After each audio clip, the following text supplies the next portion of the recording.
시청자 여러분 안녕하십니까. 9월 19일 금요일 사사건건입니다. 특검이 국민의힘 당원 명부 관리 업체에 대한 압수수색에서 통일교 교인으로 추정되는 10만 명 이상의 명부를 확인했습니다. 국민의힘은 위법한 압수수색이라면서 통일교가 당을 쥐고 간다는 프레임을 씌우기 위한 행위라고 특검을 비판했습니다. 이른바 조희대 회동설을 주장한 민주당에서는 제보의 신빙성을 놓고 진실공방 국면에 휩싸였습니다. 정치권 소식 이야기 나눠봅니다. 김유정 전 민주통합당 의원, 국민의힘 호준석 전 대변인입니다. 어서 오십시오. 안녕하십니까. 김건희 특검이 국민의힘과 대치를 하다가 당원 명부 정보를 관리하는 업체에 대한 압수수색을 진행했습니다. 일단 여야 지도 발언부터 들어보겠습니다.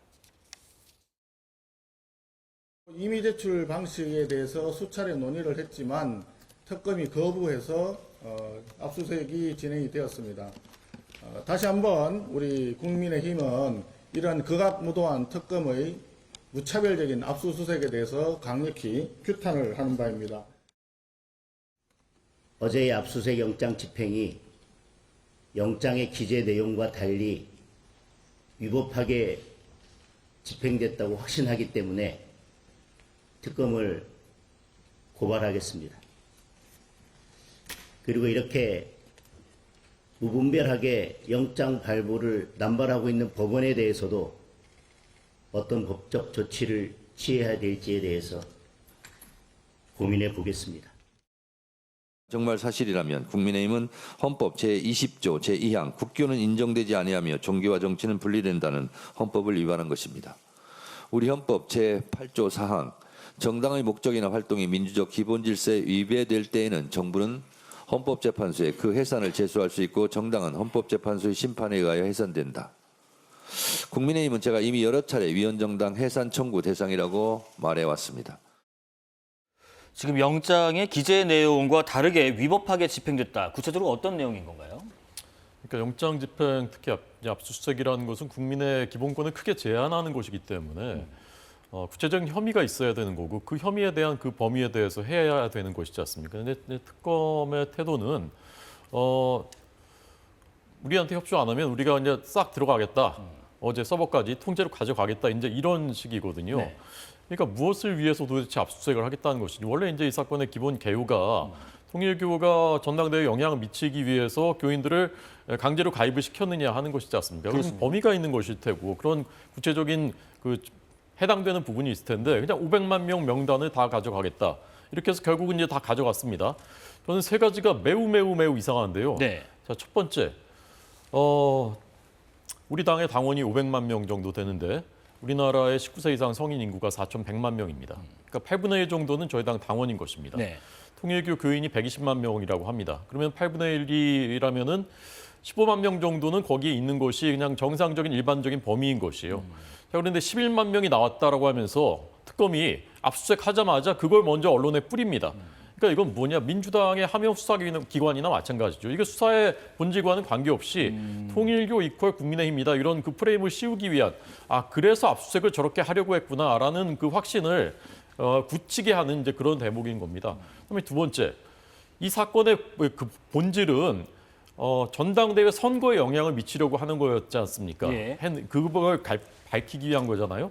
선거권이 있는 사람은 책임당원입니다. 저희 당의 책임당원 74만 명 정도라고 하는데 특검이 이미 500만 명의 명단과 통일교 120만 명의 명단을 다 대조해서 11만 명이라는 게 나왔으면은 동시에 책임당원이 몇 명이다라는 것도 나왔을 거예요. 당연히 나왔을 겁니다.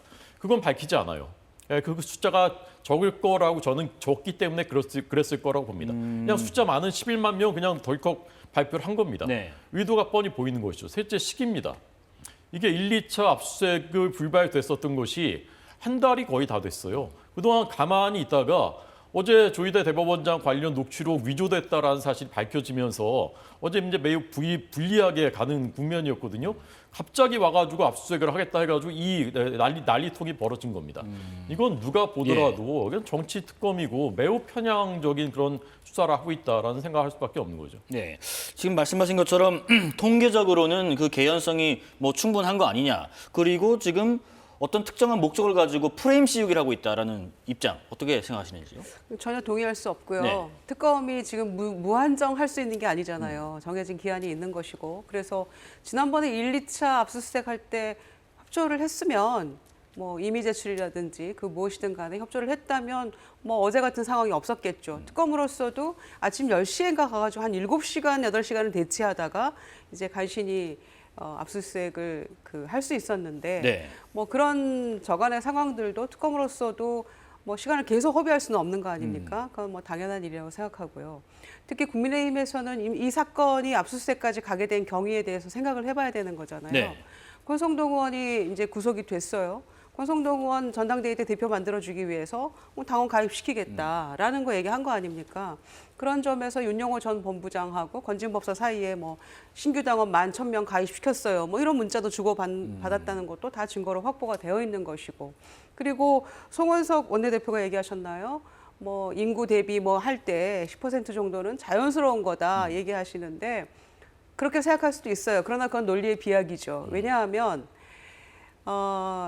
자의에 의해서 자유의지로 당원 가입했는데 알고 보니 통일교였다. 이런 거는 충분히 이해할 수 있어요. 그런데 조직적인 가입이라는 게 그게 정당법 위반 아닙니까? 본인의 개인의 자유로운 의지로 당원에 가입하는 거 네. 그렇게 되어야 되는데 이거는 정당법 위반 사유에 해당이 되는 거죠.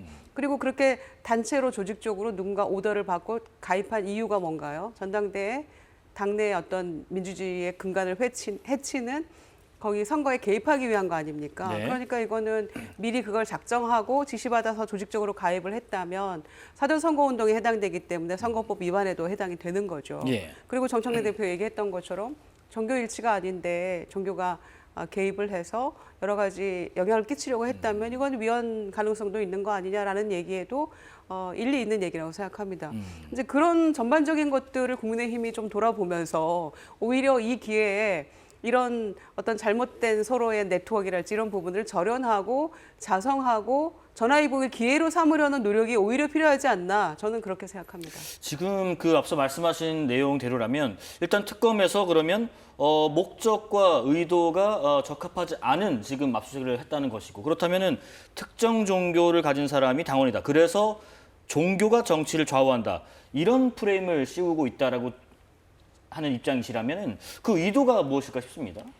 그러니까 지금 예. 그 말씀하신 그 전당대회 권성동 의원이 나오지도 않았어요. 출마도 하지도 않았습니다. 그리고 우리 정당법에 보면 네. 본인의 의사에 반해서 정당 가입을 시켰다면 그것은 이제 불법입니다. 근데 정당 가입하려면요. 거기 다 써야 돼요. 심지어는 계좌번호, 주민등록번호, 온갖 개인정보 다 써야 됩니다. 근데 그것을 누군가 강압해서 입당을 시켰다? 굉장히 하기 힘든 일이라 생각하고요. 그걸 누가 돈을 주거나 그래서 이거 책임당원 되기 위해서 당비 이걸로 내라라고 했거나 네. 그러면 이제 범죄입니다. 그런 걸 수사하면 되는 거예요. 근데 지금 그게 아니라 그냥 통일교인 중에 11만 명이 당원이다 이렇게 하잖아요. 민주당원이 510만 명 정도 된다고 전 들었는데 네. 자 그럼 510만 명 그 명단 한번 다 까봅시다. 거기서 통일교인 몇 명인지 신천지 교인은 몇 명인지 한번 다 밝혀봅시다.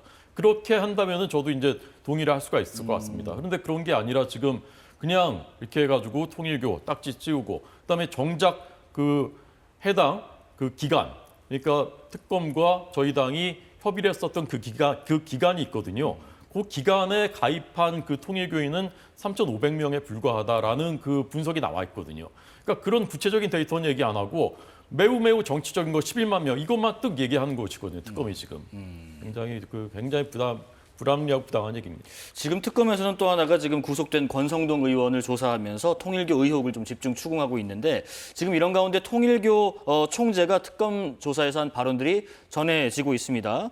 일단 첫 번째가 2022년 2월과 3월 사이에 권성동 의원을 2차례 만났고 쇼핑백을 전달한 건 맞는데 세뱃돈을 준 거다. 이건 정치자금이 거액의 정치자금이 아니다. 세뱃돈과 대가성 정치자금의 차이는 뭔가요? 그러니까 이 한학자 총재가 예. 변호인들로부터 많이 이제 조력을 받은 것 같아요. 또 이 청탁금지법이랄지 이런 것도 100만 원 하면은 이제 그게 딱 한도 정도 된다고 하더라고요. 그러니까 학습을 좀 했겠죠. 그러니까 지금 이 세뱃돈이라고 주장하는 이 관련해서는 네. 대체로 권성동 의원하고 한학자 총재가 일치하는 부분이 있어요. 뭐가 일치하냐? 2022년 2월과 3월 2차례 한학자 총재에게 가서 큰절을 하고 쇼핑백 2개를 받았다. 거기까지 일치하는 것 같아요. 그것까지 부인하지는 않아요. 그런데 권성동 의원은 넥타이가 들어있더라 이렇게 얘기한 것이고 한학자 총재는 세뱃돈 준 거야. 근데 이제 그게 뭐 100만 원이다 이런 얘기가 나오더라고요. 그런데 그 가평에 있는 그 통일교 본산에 가서 만나려면 몇 차례 검문 검색을 거쳐서 힘들게 들어가서 큰절을 하고 세배를 하고 넥타이를 받아 나왔다. 이해하기 어렵죠. 넥타이를 무슨 쇼핑백에 받아서 나오는 것인지 네. 그런데 왜 정작 줬다고 하는 한학자 총재는 세뱃돈 이야기를 하는 것인지도 알 수가 없고요. 2022년 찾아보니까 2월 1일이 설날이더라고요. 네. 자, 2월 달에 그럼 그 집에 간 거 세배라고 치고요. 그럼 3월은 뭡니까? 3월 9일 날 대선이 있었는데 언제 갔는지는 명확하지 않아요. 대선 전인지 후인지는. 그러나 그것도 세뱃돈일까요? 그러니까 앞뒤가 잘 안 맞는 이야기들이 있는 것이고 윤영호 전 본부장이 2022년 1월 5일 날 여의도 중식당에서 큰 거 한 장을 서포트하면서 5천만 원하고 5천만 원 관봉권 왕자 적힌 예. 그거가 어디로 갔는지도 좀 알아야 될 것 같고요.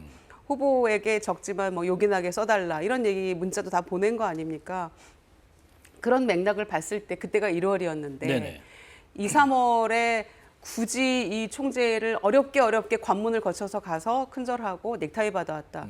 이 말을 고지고대로 어떻게 믿을 수가 있는지. 그래서 한학자 총재가 4가지 혐의로 지금 영장이 청구가 된 상황인데 구속은 피할 수 없는 게 아닌가 싶습니다.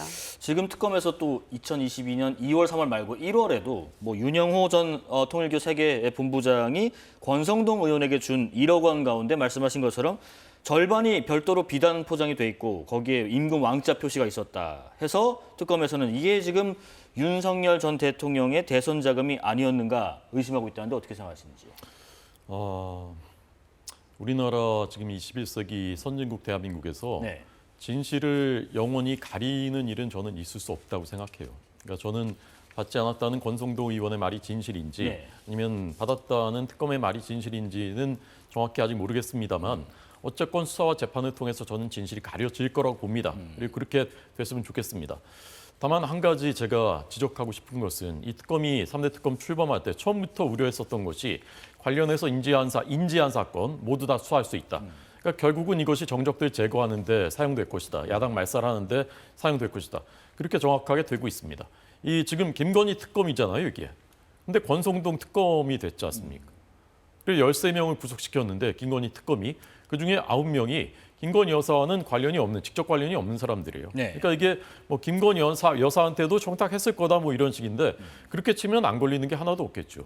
근데 결국은 이렇게 해서 우리가 우려했었던 그 특검의 망나니 칼춤 추는 것 같은 그 칼날 휘두르는 것이 지금 앞서 그 정당 명부, 당원 명부에서도 그렇고 여기에서도 그렇고 똑같이 그런 우려가 현실이 되고 있다라는 점은 지적을 하고 싶습니다. 그러니까 이 통일교 관련해서는 이 측근들끼리 통일교의 2인자, 3인자 또 뭐 재정국장이 비서실장에게 보낸 문자랄지 이런 것들 통해서 윤석열 선물, 뭐 대선 지원금, 김건희 선물도 뭐 참 어머니의 결단, 또 보수 후보 픽했다 이런저런 문자들이 다 서로 간 거 아닙니까? 그래서 이 총재의 비서실장도 지금 구속영장에 똑같은 혐의로 청구가 되어 있잖아요. 네. 그래서 다음 주에 이제 실질 심사 들어가는 것인데. 사실 이 문제가 불거진 거는 건진 법사가 이제 선물을 준 거 목걸이 애써 바꾸고 그 행정관을 통해서 바꿔오고 나서 잃어버렸다. 목걸이, 샤넬백, 뭐 구두 이런 것들에서 이제 비화가 된 거 아닙니까?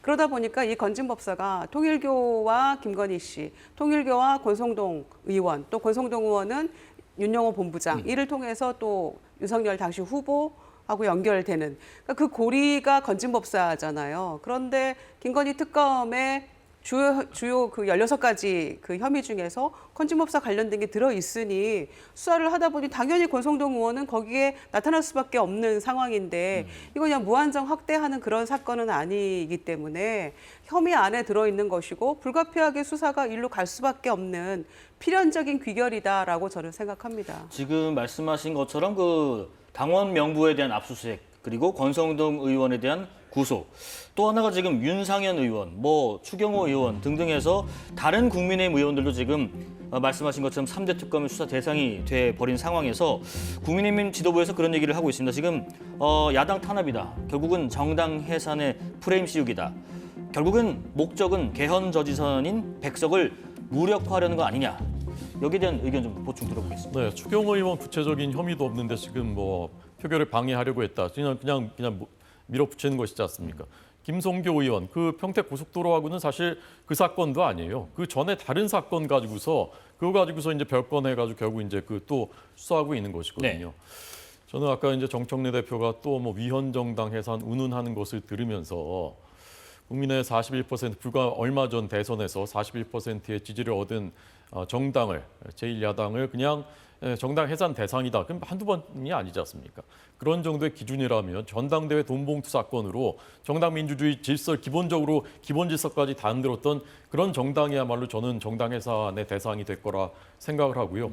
지금 특검이 저렇게 하고 있는 무도한 일들, 국제사회가 우려할 정도의 그런 일들, 세이브 코리아의 손여보 목사님까지 구속하는 그분은 탄핵 결정 나왔을 때 승복하고 그 전에 모든 집회들이 매우 평화롭게 진행이 됐었던 그런 그 지도자인데 그걸 선거법을 걸어가지고 유튜브에 뭐 출연시켰다 해가지고 구속까지 시키는 이런 무도한 수사, 게다가 이제 사법부까지 파괴하려고 하는 이런 것까지 진행이 되니까 어디까지 도대체 가려는 것이냐. 우리 사회 이것은 저희 당을 붕괴시키려는 그 문제가 아니라 우리나라의 법치주의, 우리가 80년 동안 지켜왔었던 체계를 겨우 세웠던 국가 체계 자체를 흔들고 무너뜨리려는 것 아니냐. 그렇게 되면 어떻게 됩니까? 경제가 파탄됩니다. 수많은 나라들이 이미 선례를 보여준 겁니다. 모레 그 대구에서의 장외 집회에서도 관련된 언급과 투쟁이 있을지 궁금하네요. 그러니까 저희가 장외로 웬만하면 안 나가잖아요. 네. 6년 만에 나간다고 하지 않습니까? 문재인 정부 때 그런 일들이 일어나서도 안 나갔었는데 왜 그럴 수밖에 없느냐. 장내라는 건 이제 기본적으로 의회인데 아무리 경기에서 강팀과 약팀이 경기를 하더라도 룰은 공정해야 되는 겁니다. 룰은. 근데 지금 민주당은 그냥 우리가 다수당이니까 우리가 뭐든지 마음대로 그냥 그 야당의 의견은 1도 반영이 되질 않습니다. 게다가 중간에 또 룰을 막 바꿉니다. 자기들 마음대로. 법을 그냥 막 바꿔버리지 않습니까? 그러면 그 안에만 있어서 할 수 있는 역할이 없어져 버린 거죠. 그렇게 맞는 것입니다. 그러니까 저희는 지금 우리가 얼마나 큰 위기를 겪고 있는지 그것은 저희 당의 위기가 아니라 우리나라의 위기라는 이 위대한 성취를 이룬 대한민국의 위기라는 것을 국민들께 말씀드리기 위해서 불가피하게 나가게 된 것입니다. 국민의힘에서 6년 만에 장외 투쟁. 지점은 물론 부산에서 토크 콘서트를 했습니다마는 대구에서 대규모 집회 어떻게 예상하시는지. 그러니까 민주주의를 말살하는 불법 개헌과 내란으로부터 이제 정치적 안정을 찾아가고 있는 과정이라고 저는 생각을 하는데 네. 이게 지금 과도한 폄하가 국민의힘으로부터 나오고 있다라고 생각하고요. 본인들이 자성과 반성, 쇄신의 노력 이런 게 우선이라고 저는 생각합니다. 지금 장소도 뭐 고민하다가 대구로 동대구역인가요? 정했다고 하는데 사람이 안 모일 거를 걱정하는 거 아니겠습니까? 저는 이제 거기서 당에서 이 장애 집회가 목적한 바 외에 어떤 피켓이나 뭐 이런 것 깃발 들지 말아라 뭐 이런 얘기까지 전파가 되고 했다고 하는데 뭐 어차피 이 장애 집회라는 게 당원들 동원하는 거겠죠. 또 장동혁 대표는 당선되고 나서 선출되고 나서 일성이 뭐였냐면 변한 뭐 미디어 언론 환경에서 보수 유튜브들 고맙다 전환기 씨 땡큐 뭐 이런 얘기한 거 아닙니까? 그래놓고 이제 윤호개인 깃발 들지 마 피켓 들지 마 이렇게 하니까 이게 굉장히 안에서도 혼선이 있는 것 같아요. 그래서 저는 이 장애 집회를 처음에 생각했을 때는 가장 중요한 게 어떻게 출구 전략을 쓸 것인가예요. 네. 나오는 게 다시 들어오는 게 문제거든요. 그것도 좀 고민을 하셨으면 좋겠고 국민의힘에서. 무엇보다도 2019년 황교안 체제에서의 어떤 장애 집회 그리고 총선의 참패 이런 일련의 과정에서 국민의힘이 교훈을 얻지 못한다면 굉장히 힘들어지겠죠. 그런데 지금 그 수순으로 가고 있는 것 같아서 좀 안타깝습니다. 저 20초만 말씀드리겠습니다. 지난번에 이제 저희가 국회에서 그 규탄 대회 했을 때 불과 전날 오후에 늦게 공지가 됐는데도 정말 많은 분들이 모이셨더라고요. 몇천 명 정도 모였었죠. 네. 저희 지역에서도 이 어떻게 이렇게 갑자기 얘기해서 누가 오겠나 했는데 자발적으로 굉장히 많이 오셨어요. 자, 저는 광화문에서 만약에 한다면 굉장히 많은 시민들이 나오실 거예요. 제가 옆에서 듣는 그 여론들, 그 너무나 걱정하시고 화나시고 그런 것들 저는 지역에서 체감하기 때문에 네. 광화문에서 해도 굉장히 많이 모일 것이다. 그래서 사람이 안 모일 거라서 대구한다. 그건 사실 아니고요. 그 집회에서 스탑 더 스틸이라든가 뭐 그다음에 그 뭐 윤어겐, 뭐 성조기 이런 거 들지 못하게 하는 거. 그건 저희가 밖으로 나가지만 우리의 정체성, 우리의 노선은 어디에 두겠다라는 걸 보여주는 그런 그거 아니겠습니까? 그렇게 봐야 된다고 생각합니다. 아니 근데 그 정체성을 보여주시려면 전환기 씨 제명해야죠. 그거 아직까지 못하고 있잖아요. 전당대회 때 오히려 가서 면접 보고 그렇게 해서 선출된 지도부 아닙니까? 근데 왜 제명을 못하죠? 그러면서 윤호개인 깃발 못 들게 하면 실제로 윤호개인 깃발이 없을까요? 저는 있을 거라고 생각해요. 그래서 이 장애 집회가 성공하려면 저는 국민들에게 국민의힘이 변화하고 있다는 걸 보여줘야 되기 때문에 동대구역 집회에서 모두가 무릎 꿇고 석고대죄하는 길, 그 지난 불법 계엄과 그다음에 이 윤석열 전 대통령과의 어떤 절연 선언, 그리고 전환기 씨하고도 절연하고 제명하겠다라고 우리가 거듭나겠다. 그러면 아마 정말 성공할 수 있을 거라고 저는 생각해요. 그런데 전혀 지금 다른 방향으로 가고 있고 뭐 야당 탄압이다, 야당이 죄다. 권성동 의원 구속된 게 민주당의 잘못입니까? 권성동 의원이 뭔가 그에 합당한 구속될 수밖에 없고 합당한 범죄 혐의가 있기 때문에 이렇게 된 것인데 그게 어찌 전반적으로 야당 탄압이 되는 것인지 이해할 수 없는 이야기들이죠. 예. 그 전당대회 끝나면은 전환길 당이 될 것이다. 얼마나 떠들었습니까? 지금은 그 전당대회 이후에 전환길 얘기도 안 나오잖아요. 저희 당에 흔적도 없지 않습니까? 그냥 가만히 입 다물고 있는 평당원을 왜 제명을 무슨 이유로 어떻게 제명을 하라는 말씀이십니까? 예. 모레 장외 집회 현장 모습도 한번 살펴보고 다음 주에 얘기 나눠보겠습니다. 더불어민주당 이야기 좀 해보겠습니다. 조희대 대법원장과 한덕수 전 국무총리 등이 만났고 또 부적절한 대화가 오갔다라면서 연일 사법부 압박에 나서고 있는데요. 서영교 의원은 관련 발언을 지난 5월에 국회에서 내보내기도 했었습니다. 그런데 이게 실제 사람 목소리가 아니라 인공지능 AI로 만들어진 음성 파일이라는 의혹도 불거졌습니다. 이런 상황에서도 민주당 정청래 대표는 조희대 대법원장 사퇴 재차 촉구했고요. 국민의힘은 징벌적 손해배상을 적용해야 한다고 주장했습니다.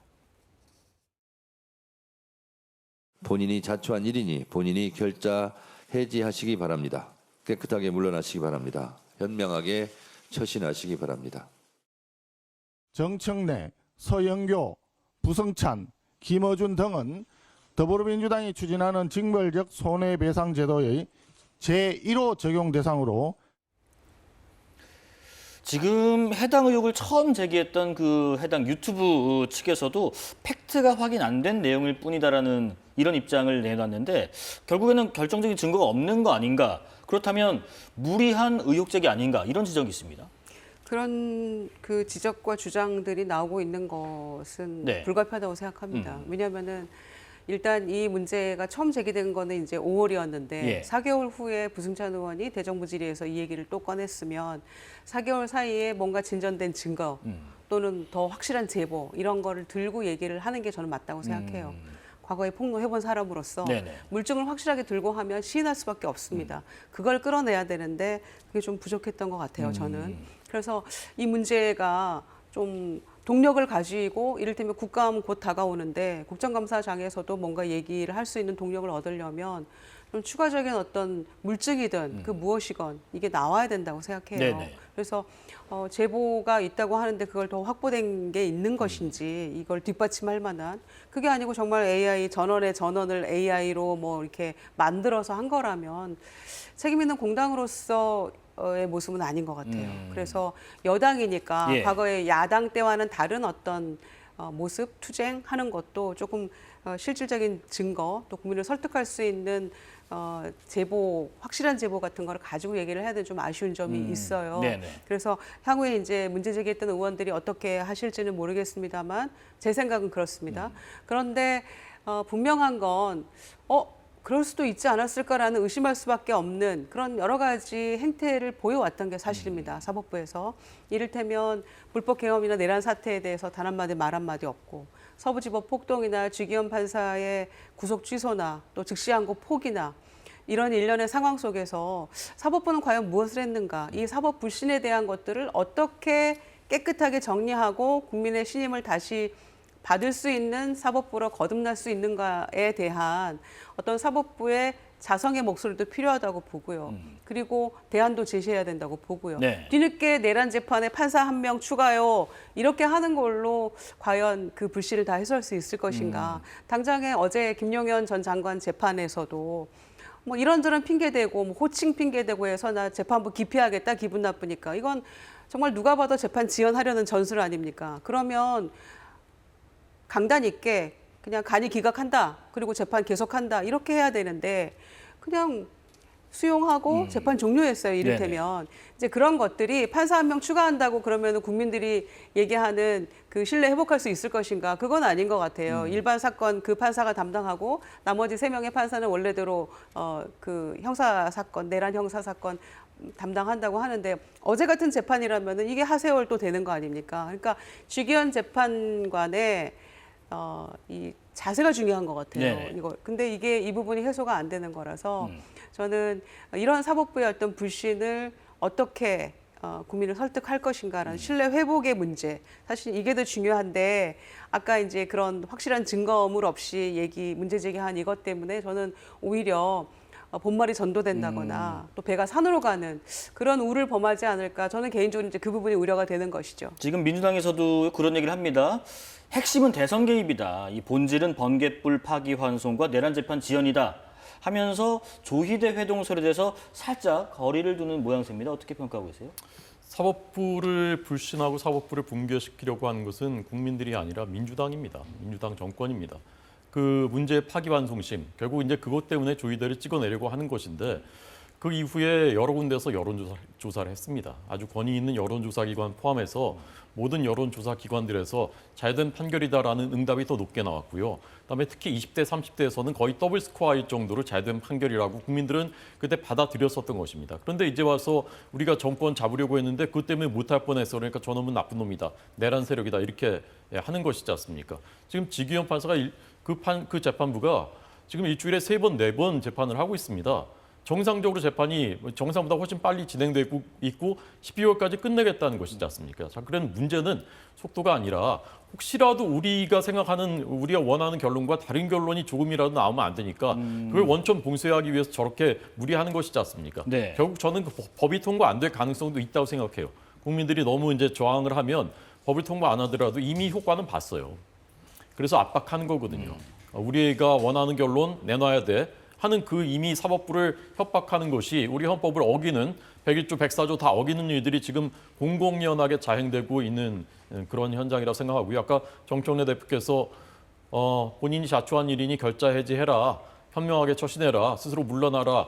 저는 그 본인한테 하시는 말인 줄 알았어요. 거울 치료가 좀 필요한 것 같습니다. 네. 지금 민주당의 이런 식의 거짓 선동, 천안함, 광우병, 사드 전자파, 뭐 청담동 술자리 한두 번입니까? 매번 그렇지 않습니까? 해놓고 아니면 말고 책임 인정도 하지 않고 사과도 하지 않고 똑같은 게 또 반복되는 것이지 않습니까?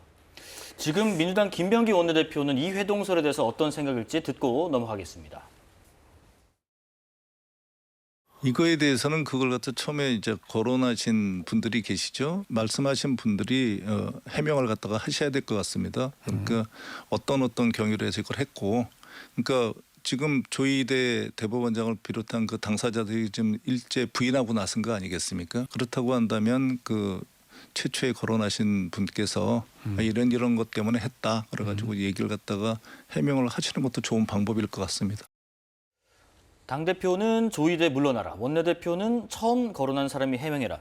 분위기가 좀 사뭇 다른가요? 각자 헌법기관으로서 의견 제시할 수 있다고 생각합니다. 그런데 저는 후자 쪽에 한 표입니다. 그러니까 문제 제기한 의원들이 조금 책임감을 가지고 해명하거나 혹은 증거를 조금 더 추가적으로 제시하는 게 그게 맞지 않을까 저는 개인적으로 그렇게 생각하는데요. 네.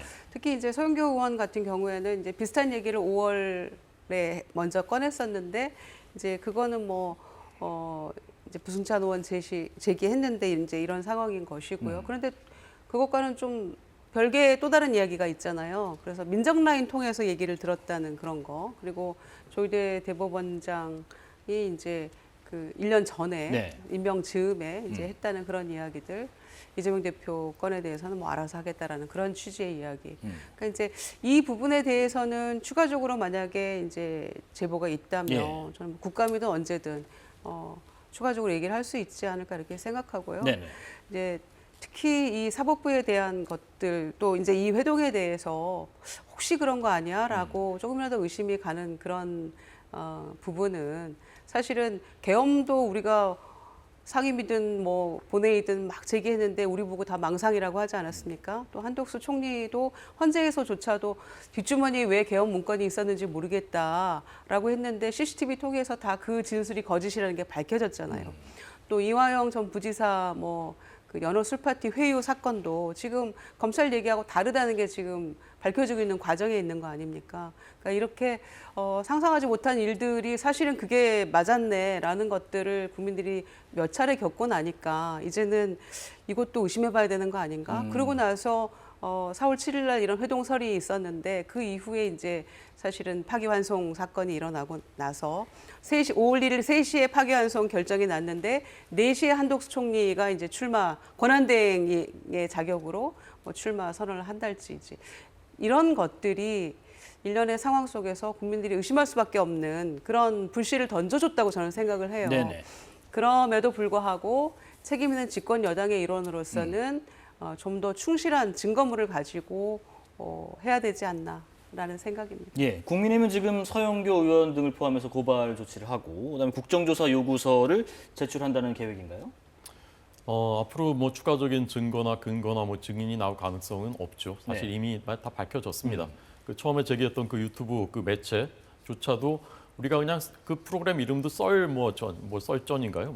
왜 썰을 얘기하는 거지? 우리가 언제 사실이라고 얘기했냐? 영상 앞에서 써놨어 이러잖아요. 그러니까 그것만 봤어도 아마 그렇게 국회에서 그렇게 얘기할 생각은 양식이 있는 국회의원이라면 못했을 겁니다. 저는 서영교 의원이나 부승찬 의원께서 검증을 해보려고 했는데 잘 안 됐다. 그건 이제 무능한 건 용서할 수 있어요. 근데 저는 검증할 의지가 없었다고 생각해요. 예. 그런 분들 정도의 사회 경험과 역량이 있는 분들이면 저는 이거 1시간만 확인해 봤으면 사실이 아닌 거라는 거 금방 알았을 거라고 생각합니다. 전 정권의 민정이 얘기했다?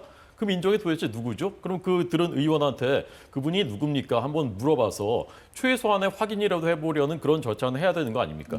우리나라 사법부의 수장에 대해서 저런 식의 그 음모론적인 문제 제기를 국회에서 버젓이 하면서 자 그래서 국회에서 한 발언은 면책특권 그렇다 치고 유튜브에서도 똑같이 또 말씀을 했습니다. 서영교 의원이. 전 이런 것은 진실을 밝히고 책임을 물을 게 있다면 책임을 물어야 앞으로 이런 일이 반복도 재발되지 않는 것이지 그걸 안 하기 때문에 똑같은 일들이 계속 일어나고 있는 것이고 이번에 네. 일단락 지어야 된다고 생각합니다. 자, 이런 가운데 지금 민주당이 사법 불신을 거론하면서 추진하고 있는 게 하나 더 있습니다. 바로 내란 재판부인데 어제 국회 대정부 질문 마지막 날에도 나경원 의원과 김민석 총리 간의 설전이 오갔습니다. 어느 특정 판사에 배당된 것을 임의로 배당을 바꾼다는 것은 무작위 배당 원칙에 반하는 것이고 결국은 재판의 공정성의 신뢰를 훼손하는 겁니다. 이재명 대통령 재판이 5개가 지금 있습니다. 그거를 보수 성향 3명 판사해서 이재명 특별재판부 만들면 동의하시겠습니까? 이재명 대통령의 재판은 헌법과 법률에 의해서 중단되어 있는 상태입니다. 그것을 가지고 무슨 특별재판부 이런 식으로 갑자기 연결해서 말씀하시는 것은 전혀 적절한 예 같지 않습니다. 사법부 독립을 침해하고 사법권을 장악하는 것은 자유민주적 기본 질서의 핵심을 해치는 것이기 때문에 저는 위헌정당 해산의 요건에 해당한다고 봅니다. 그런 아주 위기적인 독재 상황이다라고 보시면 지금이 그렇게 독재의 상황이라면 100일 전 이전의 윤석열 정권은 어떻게 규정해야 할지 언론 장악에 대해서 어제 그 민주당이 내란 전담 재판부 설치법을 발의를 했는데 내용을 보면은 내란뿐만 아니라 김건희 또 최혜병 특검 사건 재판을 전담 재판부에 설치해서 맡기게 한다. 왜 3대 특검 전담 재판부가 다 필요하다는 건가요?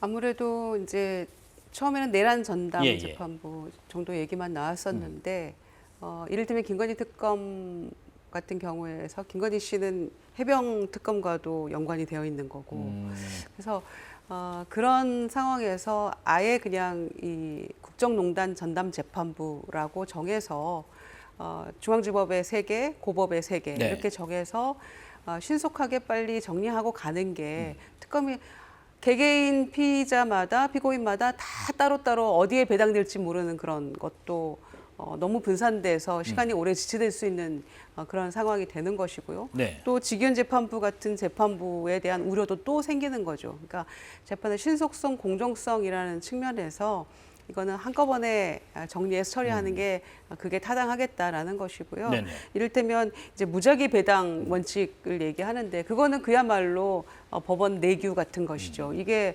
헌법이나 법률에 근거한 그런 건 아니라 거라서 이걸 가지고 이제 위헌이다 이렇게까지 하는 것은 조금 과도한 것 같고요. 네. 이제 다만 이 전담재판부가 뭐 위헌이다 아니다 추천 관련해가지고 저는 이제 그 부분은 조금 아주 세심하게 이 법을 만들 때 잘 봐야 될 것 같아요. 논의 과정에서. 네네. 그러니까 국회 추천하는 것을 이제 법무부 추천으로 했는데 그러면 입법부가 빠지고 행정부가 들어가면 이거는 그러면 막 문제 제기하는 것처럼 이건 또 괜찮은가 거기에 대해서도 한번 좀 잘 들여다봐야 될 것 같고요.